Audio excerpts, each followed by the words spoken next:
श्री सच्चिदानंद समर्थ सद्गुरु साईनाथ महाराज की जय।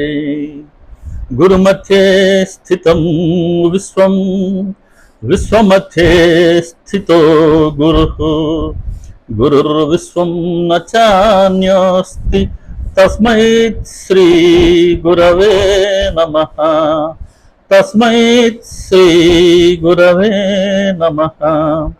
सदा निम्बवृक्षस्य मूलाधिवासा सुधास्राविणं तीक्तमप्यप्रियन्तं तरुं कल्पवृक्षाधिकं साधयन्तं नमामीश्वरं सद्गुरुं साईनाथं नमामीश्वरं सद्गुरुं साईनाथं नमामीश्वरं सद्गुरुं సాయినాథం।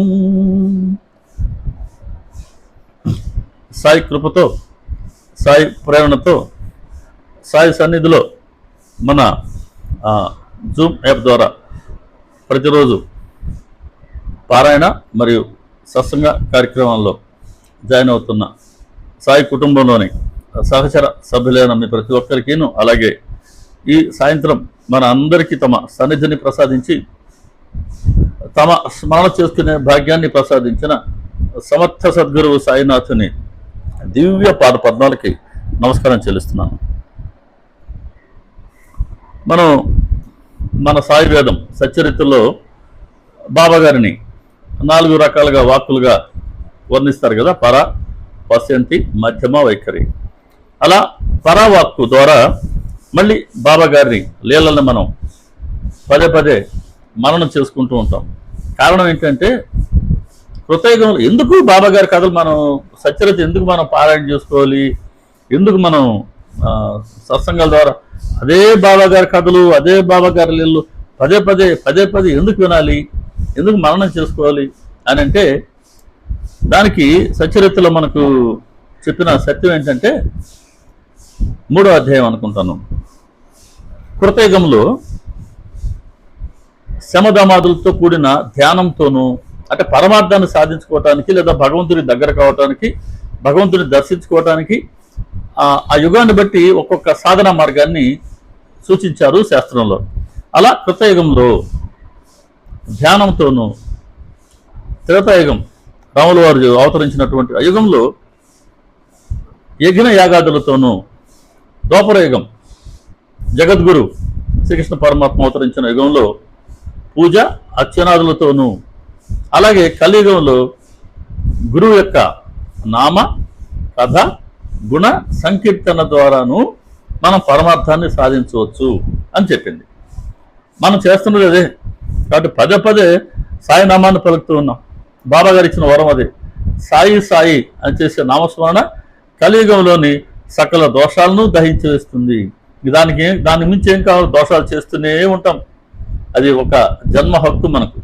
కాబట్టి వాటి నుంచి కాస్త ఆ తీవ్రత తగ్గిన మనం ఆ పాప ఫలం నుంచి కాస్త బయటపడాలి అని అంటే మనకు బాబా ఇచ్చిన ఉపాయం ఏంటి అని అంటే, సాధన మార్గం ఏంటి అని అంటే వారి నామస్మరణ। అలా మన సచ్చరిత్ర చదువుతున్నా వింటున్నా చివరికి మన కళ్ళల్లో మన మనసులో బాబా గారే ఉంటారు। అలా ఈ 2 గంటలో ఈ కాసేపు తిరిగి మళ్ళీ మనం వారి స్మరణలో ఉంటాం। అలా మనకు తెలియకుండానే మన పాపకర్మ నశిస్తూ ఉంటుంది। ఇన్ని ప్రయోజనాలు ఉన్నాయి కాబట్టే మనం పదే బాబా గారి లీలను మనం స్మరించుకుంటూ ఉంటాం। అలా మనం సచ్చరిత్రలో బాబా గారిని పరావాక్కు ద్వారా దర్శించుకుంటూ ఉన్నాం। అంటే బాబా గారు వారు అంటే పరబ్రహ్మ బాబా గారి పవిత్ర శరీరంతో ఆయన ప్రకటమైనప్పుడు వారిలో ప్రకటమైనటువంటి దైవీ శక్తులు సర్వవ్యాపకత్వం, సర్వజ్ఞత్వం, సర్వాంతర్యామిత్వం ఇవి ఎలా ప్రకటమయ్యాయి అని మనం దర్శించుకుంటూ ఉన్నాం। సర్వవ్యాపకత్వం దర్శించుకున్నాం, సర్వజ్ఞత్వాన్ని పోయిన వారం మనం మొన్నటి రోజున 32వ అధ్యాయం దేశముఖిని వృత్తాంతం వరకు మనం దర్శించుకున్నాం। ఇప్పుడు 33వ అధ్యాయానికి వెళ్దాం। 33వ అధ్యాయం అనగానే మనకు గుర్తుకొచ్చేది ఏంటి అని అంటే ప్రధానంగా జామ్నీర్ లీల ఒకటి, అప్ప కులకర్ణి, ఈ ఇద్దరి ఈ వృత్తాంతాలు రెండు మనకు గుర్తుకొస్తాయి. జామనీర్ లీలా, నానాసాహెబ్ చంద్రకర్ బాబా గారికి ఎంతో సేవ చేసుకున్న భాగ్యవంతుడు. అప్పట్లో వేలాది మందికి బాబా గారి గురించి తెలియచేసి బాబా గారి దర్శన స్పర్శన సుఖాలని కలిగించినటువంటి భక్తుడు. ఆయన జామనీర్లో ఉన్నారు ఉద్యోగరీత్యా. అప్పుడు వాళ్ళ అమ్మాయి మైనతాయి, అమ్మాయికి ప్రసవ సమయం దగ్గరకు వచ్చింది. జనరల్గా ఎవరికైనా బాగలేకుండా వస్తే, ఆరోగ్యం బాగలేకుండా వస్తే వాళ్ళు నానా చంద్రకర్ దగ్గరికి పంపించేవారు. అయ్యా ఊది పంపిండి. మన 33 అధ్యాయంలోనే అమ్మాయికి ఒక అమ్మాయికి ఎక్కడ వేరే ఊర్లో ఉంటుంది, జ్వరం వస్తుంది, అది తగ్గట్లేదు. వాళ్ళ నాన్నగారికి కబురు చేస్తారు, అయ్యా మీ అమ్మాయికి ఇలా ఉంది, కాస్త వచ్చి వైద్యం చేయించుకొని.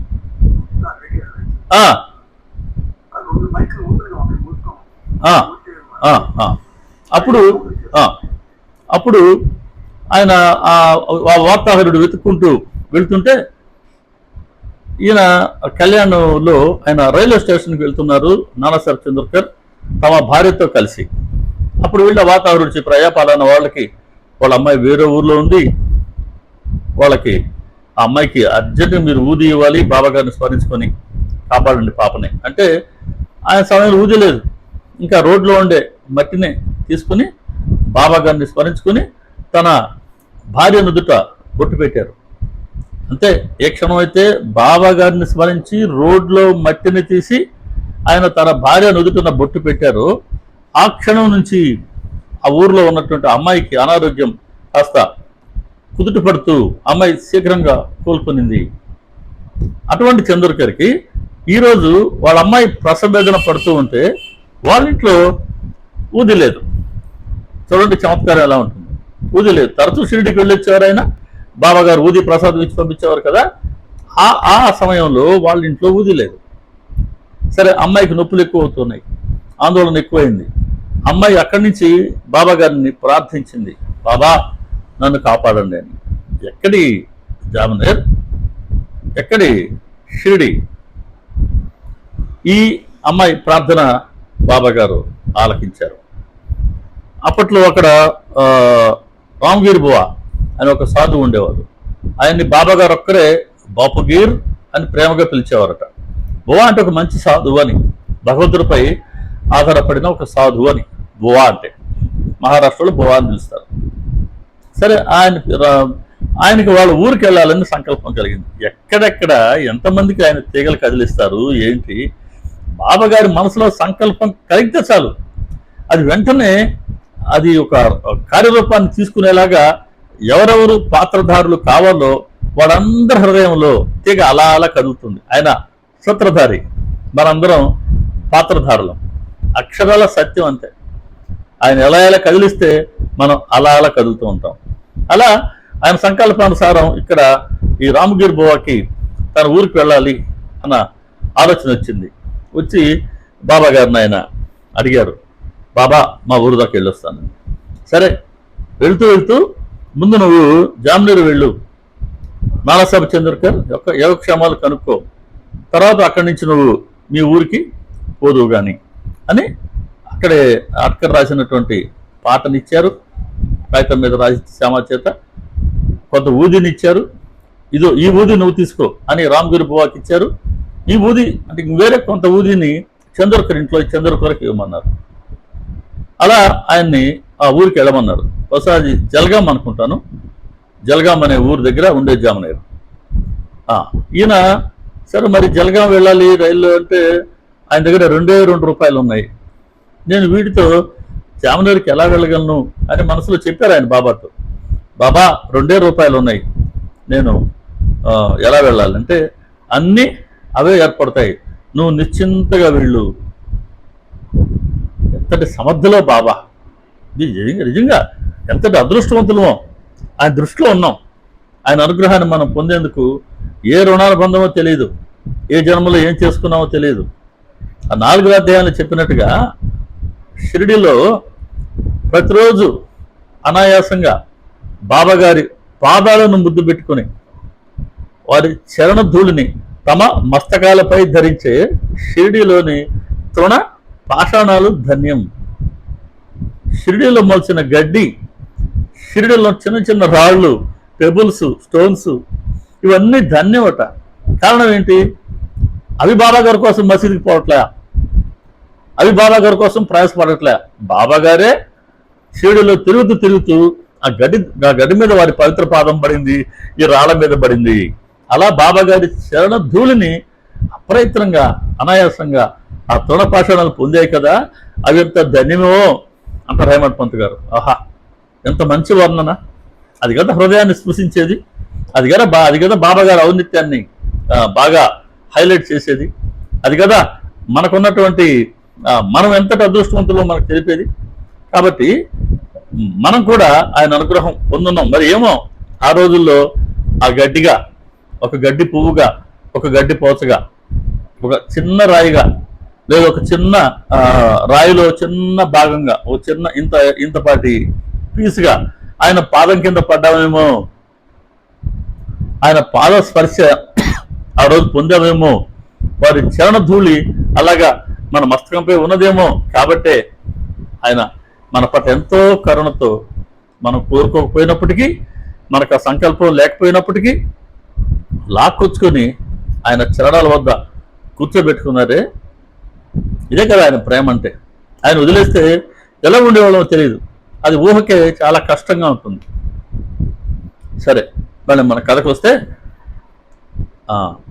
ఈయన రామగిరి బాబా గారి మాటను అనుసరించి ఈయన బయలుదేరారు. సరే, జల్గాం వరకు ఆయన టికెట్ తీసుకున్నారు. ఆ ₹2 ఇంకా 2 అణాలు మిగిలినట్టున్నాయి ఆయన దగ్గర, అంటే ₹14 పోయినట్టున్నాయి. ఇంకా మిగతా డబ్బులు ఆయన జేబులు వేసుకున్నారు.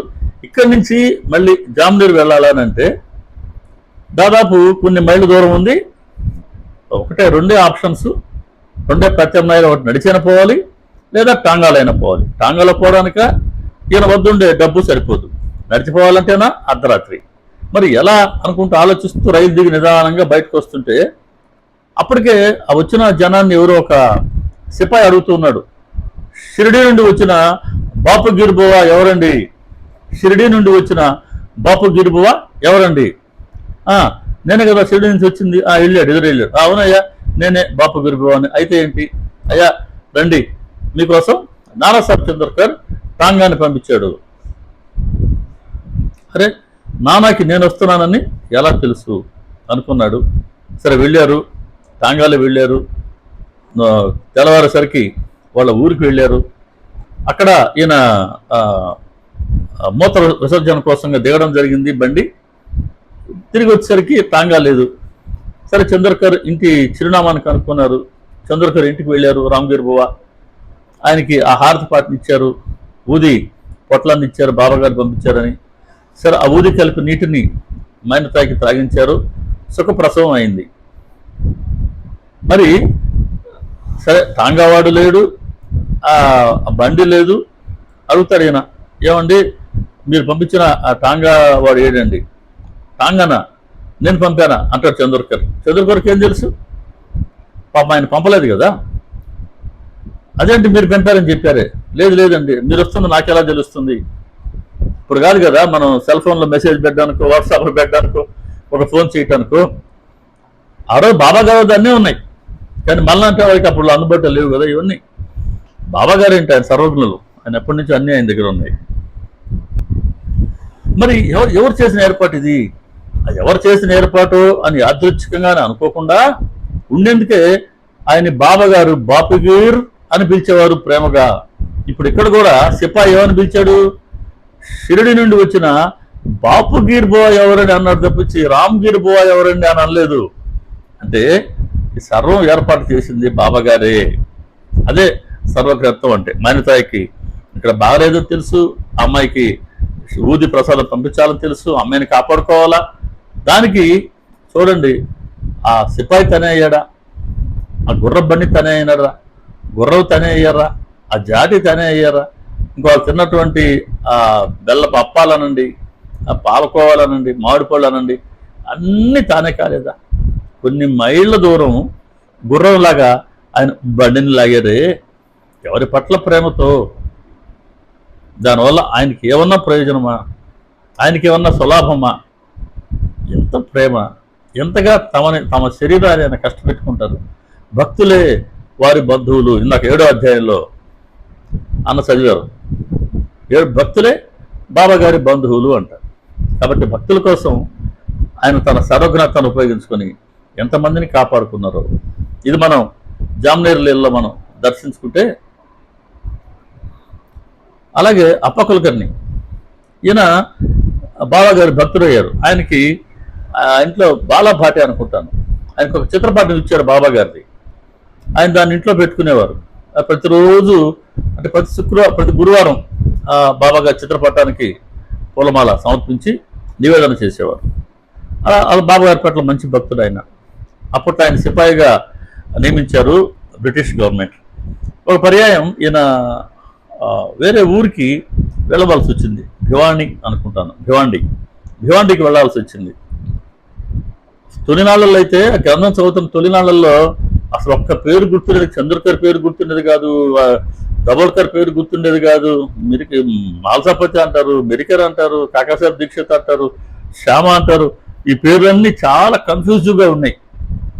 అన్ని కన్ఫ్యూషన్స్ని ఆయన తొలగించి మన పేరు మర్చిపోవచ్చు కానీ, మన వాళ్ళు మర్చిపోవచ్చు కానీ, ఈరోజు సచ్చరితలో ఉండే ఏ ఒక్క భక్తుడి పేరు కానీ, సచ్చరితలు ఉండేటువంటి ఏ ఒక్క ఊరి పేరు కానీ మనం మర్చిపోలేనట్టుగా మన మనసులో ఆయన ముద్రించి వేశారు. ఇది బాబా గారి ముద్ర అట్టా ఉంటుంది. నేను భివాండికి పని మీద వెళ్లాల్సి వచ్చింది. ఇంట్లో చెప్పాడు, నేను భివాండి వెళ్తున్నాను, ఒక వారం పట్టచ్చు అని. ఆయన ప్రయాణం వెళ్ళిపోయాడు. బాబా గారి లీలలు ఎలా ఉంటాయో, ఆయన ఎవరి మీద ఏ విధంగా ఆయన కరుణిస్తారో దానికి కారణం ఏ విధంగా ఇది అని ఎవరు చెప్పలేము. వాళ్ళ ప్రాప్తం అంతే. ఆయన దయ మన ప్రాప్తం అన్నట్టుగా ఉంటుంది. వెంటనే కాసేపటికి వాళ్ళ ఇంటి ముందు ఒక ఫకీర్ వచ్చి నిలబడ్డాడు. మా రోటీ ఎవరు వచ్చినా ఇళ్ళాలు బయటకు చూస్తే ఒక ఫకీర్ నిలబడి ఉన్నాడు. అచ్చం చిత్రపటంలో ఎలా ఉన్నారో అలాగే ఒక ఫకీర్ ఇంటి ముందు ఉన్నాడు. వాళ్ళందరూ ఆశ్చర్యపోయారు. వాళ్ళ పిల్లలందరూ కలిసి చూశారు. ఎన్ని నకశక పర్యంతము చిత్రపటంలో ఉండే సాయిబాబా లాగే ఉన్నారు. అడిగారు వాళ్ళు, అయ్యా మీరు సాయిబాబానా అంటే, నేను స్వయం సాయిని కాను, కానీ వారి ఆజ్ఞను పాటించే వారి సేవకుడిని, మీ యోగక్షేమాలు తెలుసుకోవాలని వచ్చాను అని వాళ్ళకి ఊది ఒక పొట్లం ఇస్తారు. సరే ఈ తల్లి ₹1 దక్షిణ ఇచ్చింది. అది తీసుకున్నారు. ఆయన వెళ్ళిపోయారు. సరే ఇక్కడ ఈ ఫకీర్ వెళ్ళిపోయిన కాసేపటికి ఏమైంది, ఈ భివాండికి వెళ్తున్నటువంటి ఈ టాంగా, ఈ అప్ప కులకర్ణి ప్రయాణం చేస్తున్నాడు కదా, ఆ టాంగాకు చెందినటువంటి గుర్రాలకి బాగలేకుండా వచ్చింది. ఇంకా ప్రయాణం ముందుకు సాగలేకపోయినాయి. ప్రయాణం సాగించలేక ప్రయాణం ఆగిపోయింది. ఈయన వెనక్కి తిరిగి ఇంటికి వచ్చాడు. ఇంటికి వచ్చేసరికి వీళ్ళు రాగానే ఇంట్లో ఈ మాట చెప్పారు, ఇదిగో ఇప్పుడే ఒక ఫకీర్ వచ్చారు, నేను ఇలా ₹1 ఇచ్చాను, ఆయన ఇలా తీసుకెళ్ళిపోయారు, ఇంట్లో ఒక పొట్లం ఇచ్చారు, దాన్ని దేవుడి గదిలో దేవుడి వద్ద ఉంచమన్నారు. ₹1 ఇచ్చాను అనగానే, ఆహా ₹1 ఇచ్చావా, నేనుగానైతే ₹10 తక్కువ కాకుండా ఇచ్చేవాడినా అని అంటాడు. ఎదుటి వాళ్ళు ₹1 ఇస్తే అంత తక్కువ, నేనైతే ₹10 తక్కువ కాకుండా ఇచ్చేవాడిని కదా అని అంటాడు. సరే ఇటుపోయాడు ఫకీరు అంటే, ఇదో ఇటుపోయారని చెప్పారు. సరే ఈయన పోయి కాసేపు వెతికారు, దొరకలేదు. మళ్ళీ భోజనం చేసిన తర్వాత మళ్ళీ వాళ్ళ మిత్రుడు చిత్రే అనుకుంటాను, ఆ చిత్రతో కలిసి మళ్ళీ వెతుకుతూ ఉంటే ఎవరో ఫకీర్ వీళ్ళ వైపే ఆయన ఎదురు వస్తూ ఉన్నాడు. బాబా అక్కడ కూడా ఆయన ప్రేమ చూడండి. వీళ్ళు ఖాళీ కడుపుతో వెతుకుతూ ఉంటే కనపడలేదు. ఆయన శుభ్రంగా మళ్ళీ తిని మళ్ళీ వెతుకుతూ ఉంటే బిడ్డలు తినాలా, బిడ్డలు ఆకలితో ఉంటే తల్లి తట్టుకోలేదు. మళ్ళీ తల్లి ప్రేమ. ఇప్పుడు మళ్ళీ ఒక ఫకీరు వాళ్ళని వెతుక్కుంటూ వాళ్ళ వైపు వచ్చాడు. తీర దగ్గరకు వచ్చి చూస్తే ఆ ఫకీరే దక్షిణ అడిగాడు, ₹1 ఇచ్చాడు. ఆయన మళ్ళీ దక్షిణ అడిగారు, మళ్ళీ ₹1 ఇచ్చాడు. ఆయన మళ్ళీ చేజాపారు, మళ్ళీ ₹1 ఇచ్చాడు. ₹3. మళ్ళీ ఆయన చేజాపారు. ఇప్పుడు చిత్రే దగ్గర నుంచి ₹3 తీసుకుని మళ్ళీ ₹1 ఇచ్చారు, మళ్ళీ చేజాపారు, మళ్ళీ ₹1, మళ్ళీ చేజాపారు, మళ్ళీ ₹1, మళ్ళీ చేజాపారు. మొత్తం ₹6. 6 సార్లుగా 6 విడతలుగా ₹1 మొత్తం ₹6 ఇచ్చారు. సరే ఇంకా అటైతే ఇంకా లేవా, ఇంకా లేవు మా ఇంట్లో. మళ్ళీ చెప్పారు, మా ఇంటికి వస్తే ఇస్తాను. సరే పద మీ ఇంటికి. అక్కడికి వెళ్ళాక కూడా మళ్ళీ రూపాయి 9 రూపాయలు ఇచ్చారు. మళ్ళీ చెప్పాడు ఫకీరు. ఇంకా అప్పుడు జేబులో 10 రూపాయల నోటు ఉంది, అది తీసి ఇదిగో ఈ 10 రూపాయల నోటు మాత్రమే ఉందండి అంటే, సరే ఆ 10 రూపాయల నోటు ఇచ్చేరాదు అన్నారు ఆయన. సరే 10 రూపాయలు చేతిలో పెట్టాడు. 9 రూపాయలని తిరిగి ఆ ఫకీర్ అప్పా కొడుకుని చేతిలో పెట్టాడు. వేరే భిక్షగాడు అంటే, వేరే యాచకుడు అంటే 9 + 10 19 రూపాయలు వెళ్ళిపోడా. కానీ ఆయన 10 రూపాయలు మాత్రం ఉంచుకున్నారు, 9 రూపాయలు తిరిగి ఇచ్చేశారు. కారణం ఏంటి? నేనుగానైతే 10 రూపాయలు తక్కువ కాకుండా ఇచ్చేవాడిని అన్నారు కదా. అన్న తర్వాత అది మనం ఇవ్వకపోతే మనం బద్ధులం అవుతాం, రుణపడతాం. కాబట్టి భక్తులలో రుణముక్తులైన వారు బాబా గారికి అత్యంత ప్రీతిపాత్రుడు. సో రుణపడి ఉండకూడదు, మాట చెప్పొద్దు. నువ్వు మాట చెప్పినాక దాన్ని చెల్లించుకో, అది బాబా గారి పద్ధతి. కాబట్టి ఈయన 10 రూపాయలు ఇస్తానన్నాడు, ఆ 10 రూపాయలు మాత్రమే తీసుకున్నారు బాబా, 9 రూపాయలు తిరిగి ఇచ్చేశారు. అంతటితో ఈయన వచన పద్ధతి నుంచి ఆయన ముక్తుడయ్యాడు. అలా మనల్ని ఆయన మనం ఒక మాట చెప్తే దాని నుంచి మనం దాన్ని చెల్లించుకునేలా ఆయన బాబా గారు ఆశీర్వదిస్తారు. అలాగే ఆ 10 రూపాయలు మాత్రమే తీసుకోవడం బాబా గారి సరోగనత్వానికి ఒక నిదర్శనం. తర్వాత అధ్యాయానికి వెళ్దాం. 34వ అధ్యాయం. డాక్టర్ పిళ్ళై బాబా గారు భావు అని పిలిచేటువంటి వ్యక్తి, బాబా గారికి అత్యంత సన్నిహితుడు. ఎప్పుడు బాబా గారి వద్దే ఉండేవాడు. బాబా గారు చెలువు త్రాగాలి అంటే కూడా భావు ఉండాలి. బాబా గారు ఇంకో విషయం గురించి నిశ్చయం తీసుకోవాలి అని అంటే పక్కన చర్చలకి భావు ఉండాలి. అలా ఉదయం, మధ్యాహ్నం, సాయంత్రం బాబా గారి వద్ద చాలా సన్నిహితంగా ఉండేటువంటి డాక్టర్ పిళ్ళై, డాక్టర్ ఆయనకి కుడికాల మీద 7 కురుపులు లేచాయి. విపరీతమైన బాధ.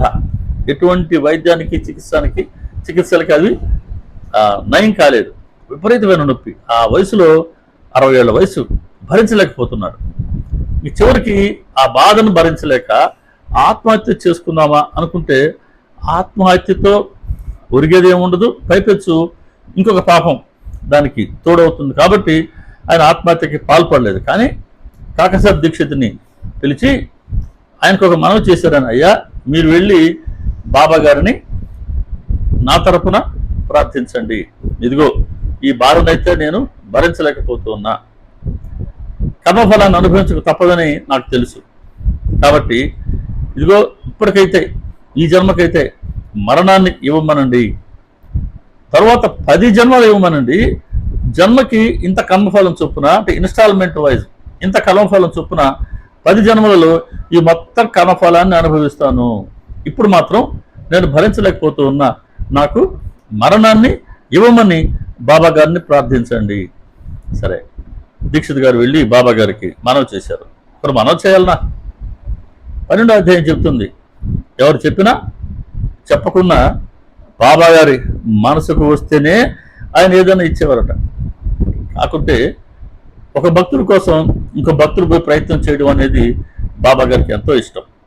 ఇది మన గురించి మనం అడగడం కాదు, మన స్వార్థం కోసం మనం బాబా గారిని అడగడం కాదు. కానీ మరీ చేయదాటిపోతే అడగచ్చు, తప్పని నేను చెప్పట్లేదు. కానీ మనం కనుక ఇప్పుడు మన విజయ్ కుమార్ కోసం ఒకరోజు మనం ఏకాహం చేసాం, ఎంత తృప్తిగా ఉంది అది.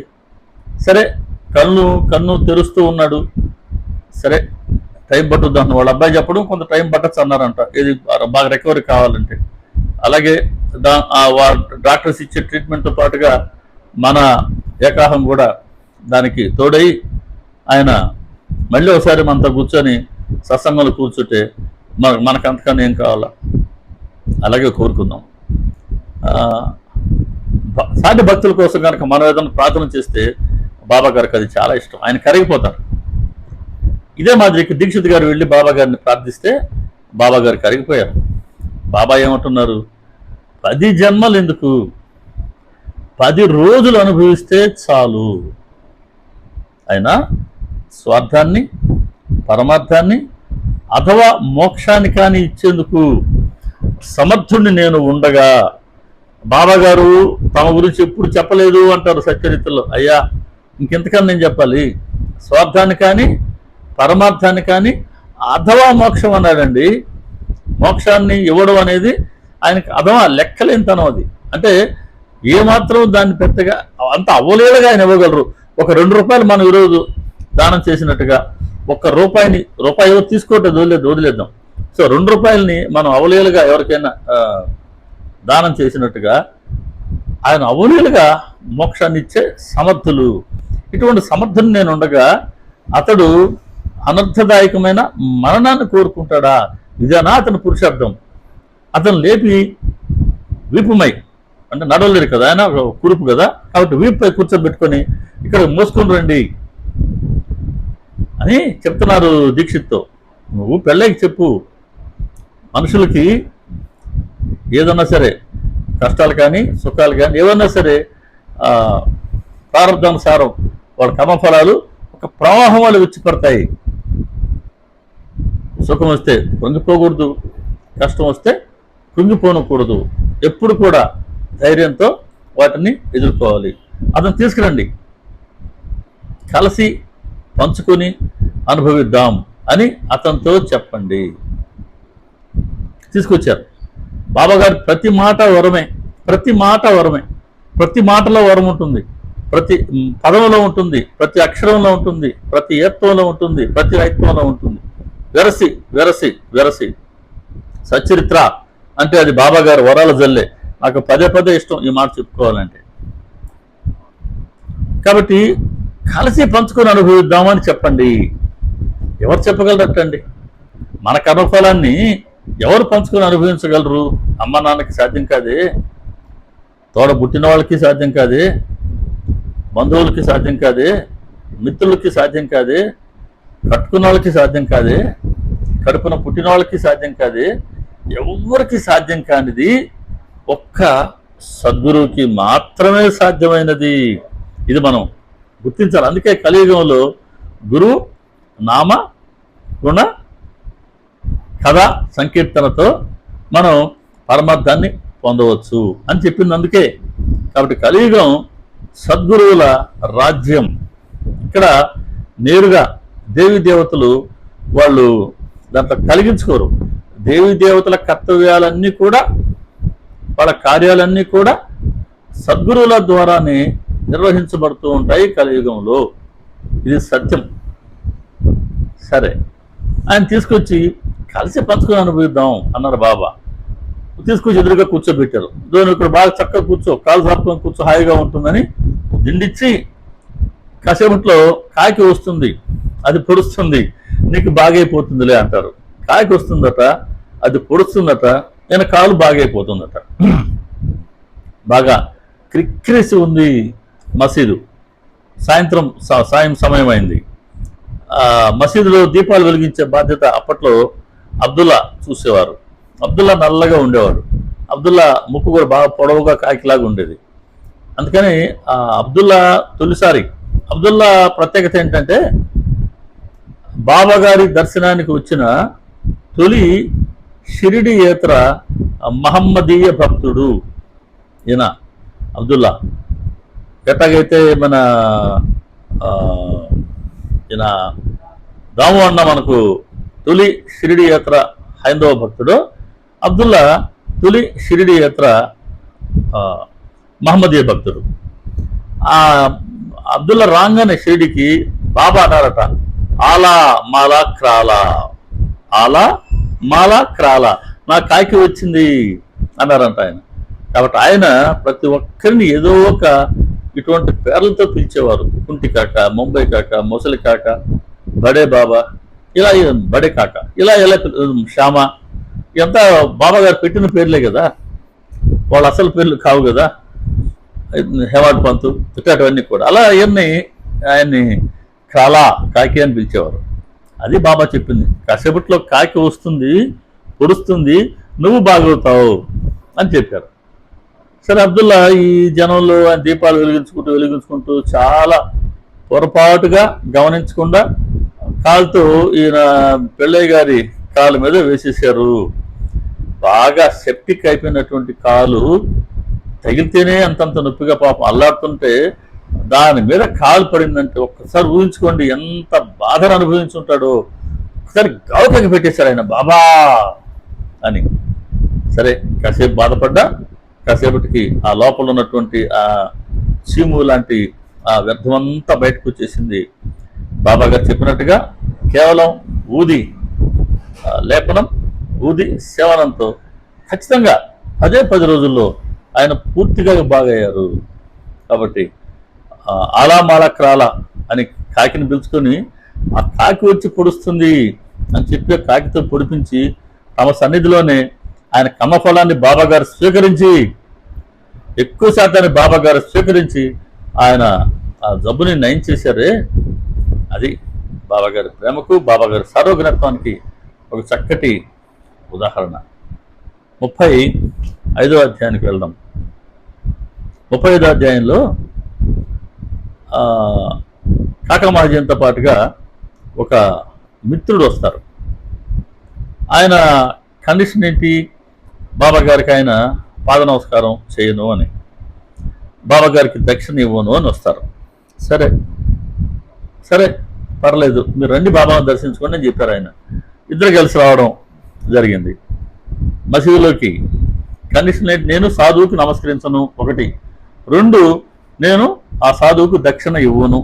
దక్షిణ కోరేవాళ్ళు సాధువులా, వాళ్ళకి డబ్బుతో అవసరం ఏంటి అని ఒకటి. ఆయన మానవ మాత్రుడే కదా, నమస్కరిస్తే దేవుడికి నమస్కరించాలి కానీ ఒక మానవ మాత్రుడికి నమస్కరించడం ఏంటి? కాబట్టి 2 కండిషన్లు, నేను నమస్కరించను, నేను దక్షిణ ఇవ్వను అని ఈ రెండు నియమాలతో ఆయన షిరిడీకి వచ్చారు. ఇద్దరు కలిసి మసీద్కి వెళ్ళారు. బాబా గారిని చూడగానే బాబా గారు ఎంతో ప్రేమతో కాయా విజీ అన్నారట. కాయా విజీ అంటే మీరు ఎందుకు వచ్చారు అని. కాకుంటే ఆ బాబా గారు ఆ పలకడంలో అతడికేమో వాళ్ళ తండ్రి గారి గొంతుని అనుకరించినట్టుగా అనిపించింది. సరిపోయిన వాళ్ళ తండ్రి గారి గొంతుని, ఆ తండ్రి గారి గొంతులో ఉండే అదే పలకరింపు, అదే ప్రేమ ఆయన గుర్తుకొచ్చి వెళ్ళి వాళ్ళ తండ్రి గారికే నమస్కరించుకున్నట్టుగా ఆయన నమస్కరించుకున్నారు. అందరికన్నా ముందే నమస్కరించడం ఆయన వెంటనే వెళ్ళిపోయి నమస్కరించారు. ఎందుకంటే చాలాసార్లు మనం అనుకున్నాం సత్సంగాల్లో, బాబా గారి ఒక ప్రత్యేకమైన పని చేసే విధానం, వారి శైలి ఇది, ఆయన ఆ మెకానిజం ఇది, ఆయనకి మాత్రమే సాధ్యమైనటువంటి మెకానిజం. కొత్త వ్యక్తి ఎవరైనా వస్తే తొలిసారి వారి దర్శనానికి ప్రప్రథమంగా వచ్చిన వారికి తమ పట్ల నమ్మకాన్ని కలిగిస్తారు. నమ్మకం ఉన్నవాడు వచ్చాడా, విశ్వాసాన్ని కుదిరిస్తారు. విశ్వాసం ఉన్నవాడు వచ్చాడా, ఆ విశ్వాసాన్ని మరింత దృఢతరం చేస్తారు. అది ఇంకా భక్తిగా, ప్రేమగా, శ్రద్ధగా పరిణమించేలా చేస్తారు. ఇదే బాబా గారి పనితనం. అందుకే ఆయన అన్ని అనుభవాలు ఇస్తారు, అందుకే అన్ని లీలలు ప్రదర్శిస్తారు. ఎంత ప్రేమ! ఎలాగైతే వచ్చినాన్ని తమ స్థానంలో ఉంచాలి, వాడికి శ్రేయస్సుని కలిగించాలి. భక్తులను అనుగ్రహించడానికే వచ్చినటువంటి అవతారం సాయిబాబా. సరే, ఆ కాయవిజి అనడంలో అర్థం కూడా ఏంటంటే, మీరు ఎందుకు వచ్చారు అంటే, సాధారణంగా ఒక సాధువుని దర్శించుకుంటాం. ఇప్పుడు మనమైనా ఒక సాధువు దగ్గరికి పోతాం, దర్శించుకుంటాం, నమస్కారం చేస్తాం. వాళ్ళు మన వైపు ప్రేమగా చూస్తారు, వాళ్ళకి పాద నమస్కారం చేస్తాం. ఏదన్నా దక్షిణ వాళ్ళు స్వీకరించదలుచుకుంటే మనం సమర్పిస్తాం. మన అదృష్టం బాగుంటే వాళ్ళు దక్షిణ స్వీకరిస్తారు. ఆ దక్షిణ ఇచ్చేటప్పుడు మన చెయ్యి పైన ఉంటుంది, వాళ్ళ చెయ్యి కింద ఉంటుంది. దక్షిణతో పాటుగా మన కర్మఫలాన్ని కూడా వాళ్ళు కొంత స్వీకరిస్తారు. అది వాళ్ళకి తెలుసు, అయినా సరే ప్రేమతో మన కోసం కాదనలేక ఆ దక్షిణ స్వీకరిస్తారు మంచి సాధువులు. కాబట్టి సాధువు దర్శనానికి వెళ్తున్నావు అని అంటే నమస్కరించుకోవడానికి వెళ్ళాలి. ఈయనేమో నేను నమస్కరించను అని అన్నాడు. లేదు, దక్షిణ వాళ్ళకి సమర్పించి ఏదో ఒక రకంగా వాళ్ళతో కాస్త రుణానుబంధాన్ని ఏర్పరచుకునేందుకు వెళ్తాం. నువ్వు దక్షిణ నిన్నావు కదా, నమస్కరించనంటివి, దక్షిణ ఏంటివి, మరి నువ్వు నా దగ్గరికి ఎందుకు వచ్చినట్టు? కాయవిజి, అది కాయవిజి అంటే మాట అర్థం. అలా ఆయన అక్కడ చెప్పిన మాట కాయవిజి అని ఆయన నేను ఆ 2 నియమాలు పెట్టుకొని వచ్చారు కదా, ఆయనకి ఆ 2 నియమాలు గుర్తుకొచ్చేటట్టుగా బాబా గారు ఇక్కడ కాయవిజి అన్నారే. ఇది బాబాగారి సర్వజ్ఞత్వానికి ఒక మచ్చు తునక, ఒక ఉదాహరణ. 35వ అధ్యాయంలోనే కాకా మహాజన్తో పాటుగా తరంసి టక్కర్ వస్తాడు. తరంసి టక్కరు ఆయన షిరిడీకి రాగానే షిరిడీలో ఆయనకి కావాల్సిన మెను, అంటే ఆయన భోజనం ఆయన కోరుకున్నట్టుగా మెను ఉండేలాగా ఒక వంటవాడిని వెతికి పెట్టమంటారు. రాగానే ఆ వంటవాడితో మాట్లాడుకుంటారు.